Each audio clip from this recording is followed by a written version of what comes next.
Hello guys, അപ്പോൾ ഇന്ന് രാവിലെ തന്നെ ഞാനും മമ്മിയും കൂടെ ഒരു കല്യാണത്തിന് പോവുകയാണ് കേട്ടോ. അപ്പോൾ പോകുന്ന വഴിക്ക് ഇതാ റെയിൽവേ ക്രോസിങ്ങിലൊക്കെ നിന്നു. പിന്നെ ഞങ്ങൾ നേരെ പള്ളിയിൽ പോയി. വേളി പള്ളിയിൽ വെച്ചായിരുന്നു കേട്ടോ. അപ്പോൾ ഞാനും മമ്മിയും കൂടെയാണ് ആദ്യം പോയത്. ഇതാ മണവാളനും മണവാട്ടിയൊക്കെ വന്നിട്ടുണ്ടായിരുന്നു. പിന്നെ അമ്മമ്മ വന്നിട്ടുണ്ടായിരുന്നു. കടലിൻ്റെ അരയിലൊക്കെ പോയി. പിന്നെ ജ്യൂസ് കുടിച്ചു.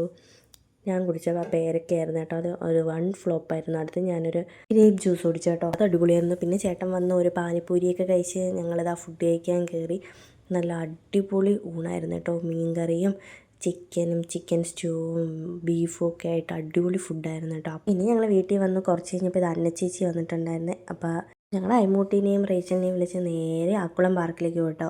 അവർ നല്ലപോലെ എൻജോയ് ചെയ്തുകൊണ്ടായിരുന്നേ. അതൊക്കെ കഴിഞ്ഞ് ഞങ്ങളും എന്തൊക്കെയോ പറഞ്ഞ് അവിടെ ഇരുന്നു. മുതിർന്നവർക്കുള്ള ആക്ടിവിറ്റീസൊക്കെ ഉണ്ടായിരുന്നു കേട്ടോ. പിന്നെ ഒരു ഐസ്ക്രീമൊക്കെ കഴിച്ച് നേരെ ഈ സ്പായിലോട്ട് പോയിട്ടോ. എനിക്ക് ഒരുപാട് ഇഷ്ടപ്പെട്ടു. ഞാൻ ആദ്യമായിട്ടാണ് ഞാനിങ്ങനെ ഒരു എക്സ്പീരിയൻസ് ചെയ്യുന്നത്.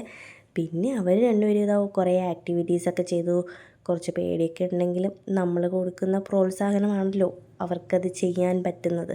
അപ്പം ഞങ്ങൾ കുറച്ച് സപ്പോർട്ട് ചെയ്തപ്പോൾ അവർ നല്ലപോലെ അത് എൻജോയ് ചെയ്യുന്നുണ്ടായിരുന്നു. പിന്നെ ഞങ്ങളിതാ താഴെ നിന്ന് രണ്ടുപേർക്കും നല്ല സപ്പോർട്ടായിരുന്നു കേട്ടോ. ഞങ്ങളുടെ വീട്ടിലെ കുഞ്ഞു മക്കളും ഇതുപോലെ പാർക്കിലൊക്കെ പോകുമ്പം അവർക്ക് ഇതുപോലെ ആക്ടിവിറ്റീസൊക്കെ ചെയ്യാൻ നിങ്ങൾ കൊടുക്കുന്ന സപ്പോർട്ടായിരിക്കും കേട്ടോ അവർക്ക് ആ ഒരു ചെയ്യാനുള്ള ഒരു ആഗ്രഹം വരുന്നത്. അപ്പോൾ ഉറപ്പായിട്ട് നിങ്ങൾ ഇതുപോലെ ഒന്ന് സപ്പോർട്ട് ചെയ്ത് കൊടുത്ത് അവർ ഉറപ്പായിട്ട് പേടിക്കാതെ ചെയ്യും. അപ്പോൾ ആദ്യം തന്നെ ഇത് ഐമൂസ് പോയി കേട്ടോ സിപ്ലൈനിൽ. പിന്നെ ഇതാ റേച്ചുവും പോയി. പിന്നെ അന്നച്ചേച്ചി പോയി. ചേച്ചിയുടെ വീഡിയോ ഇല്ല കേട്ടോ, എൻ്റെയും വീഡിയോ ഇല്ല.